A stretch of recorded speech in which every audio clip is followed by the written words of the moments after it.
Hello and welcome everybody. What is going on? So this is MiaSanMiaTV, and just right about this is not going to be one of my conventional previews, because to be fair, there isn't that much to talk about, and I just want to talk about a few key players that in my opinion need to play in the match against Leverkusen.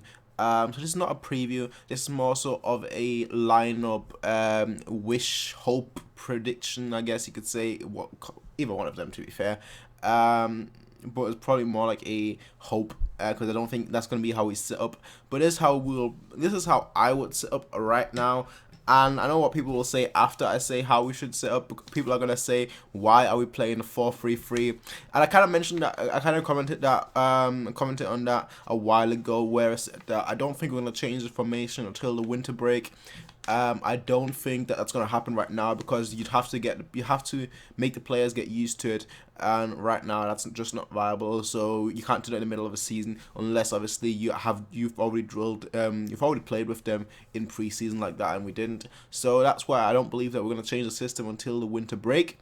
However, I think we need to do the best we can right now at our current situation, which is to play the players that are currently in form, or the players that are currently performing better, and then just hope that that's going to work out. So how do I think we're going to play? So in goal, it's a Neuer.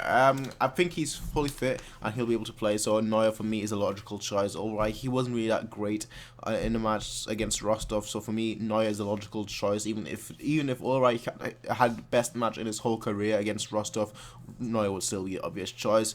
On the left back, I have Bernat. Alaba this season has been very poor defensively.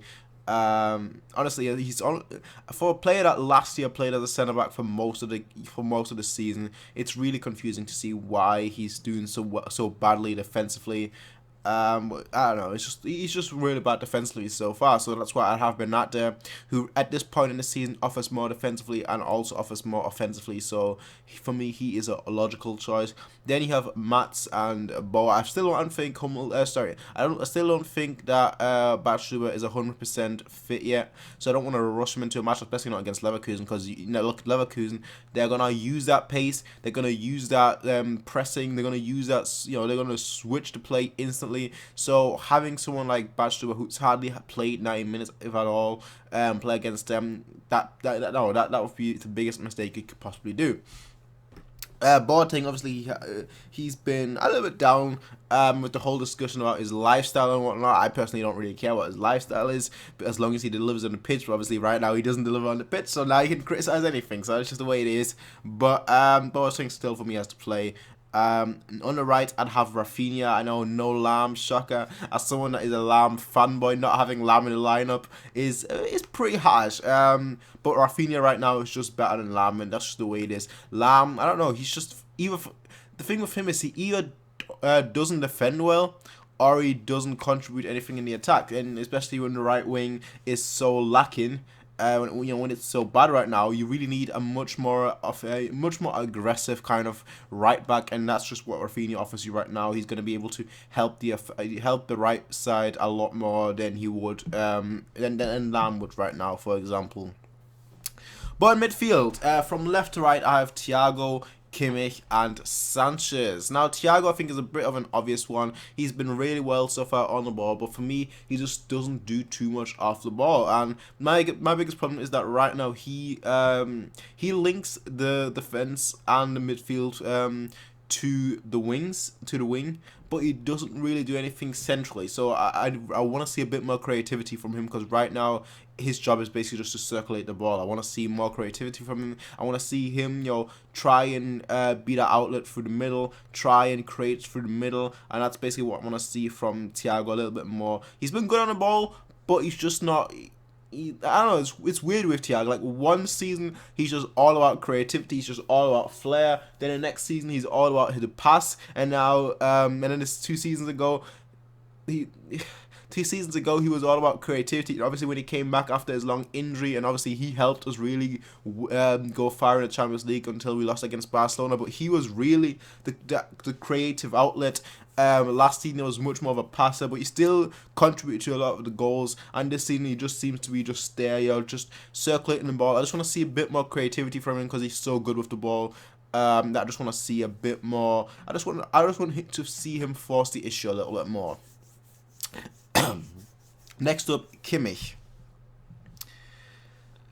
Oh boy, this is probably going to be a position that I think, yeah, I don't think he's going to necessarily play it, because Alonso, he was rested for an obvious reason. Oh, by the way, happy birthday, Alonso. I know you're watching this video right now. I know you are. But obviously, Alonso, he was rested in the match against Rostov. So, yeah. So, Kimmich, yo, he wouldn't really be the logical choice. Although I think right now, especially against Leverkusen, you need someone that can play that position, that is a pivot, and that is a register, and that can actually run. No offense, but that can actually run. You're 35, mate.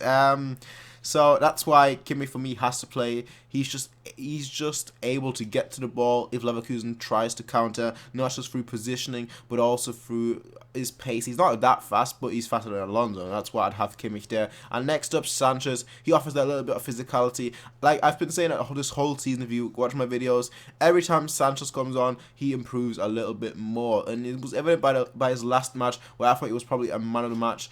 And it just shows you that you know, give him a bit of time, and he's going to be one of our best players, and that's just the way I see it with him. For me, I just see constant evolution with the guy. I just see constant improvements, constant development. So for me, he needs to play, especially in a big match like this. I think we're going to truly see his talents. And with Vidal potentially playing, potentially not playing, I'd rather have Sanchez in there than Vidal at this point. I'd rather have a fully fit Sanchez than a Vidal that I'm not sure he's going to last 90 minutes, right? That's just my thoughts. And then the front three, as I said, it's going to be a 4-3-3. On the left, I have Ribery. I think that's a pretty given, considering that we literally have no other wingers for the left side. On the right, I have Costa, which is also kind of a given, especially with Robin and Coman being injured. And then in the centre, I have Thomas Müller. Why do I have Thomas Müller instead of Lewandowski? For me, right now, neither of them really delivers at the moment, but Lewandowski, he has been better. He has been better than Müller. But why am I putting Müller over Lewandowski? Just because Müller, he drops much further back. And against a team like Leverkusen, having the pressure, having someone press from the front could potentially be much better. Because they're basically a team that likes to have 11 men forward, 11 men back. So if they attack and we win the ball up high up the field, we can literally counter with Ribery, Costa, and Müller. Whereas Lewandowski, he's much more of a target man, and he's not gonna press Leverkusen that much, and so there's gonna be less opportunities for a counter. So that's why I'd have Müller in there. If it doesn't work out, maybe switch Thiago or Sanchez for Lewandowski, and then you'll play a 4-2-3-1. But that's just my thoughts on the lineup. Like I said, it's not really supposed to be a preview, but much more of a lineup, hope, wish, dream.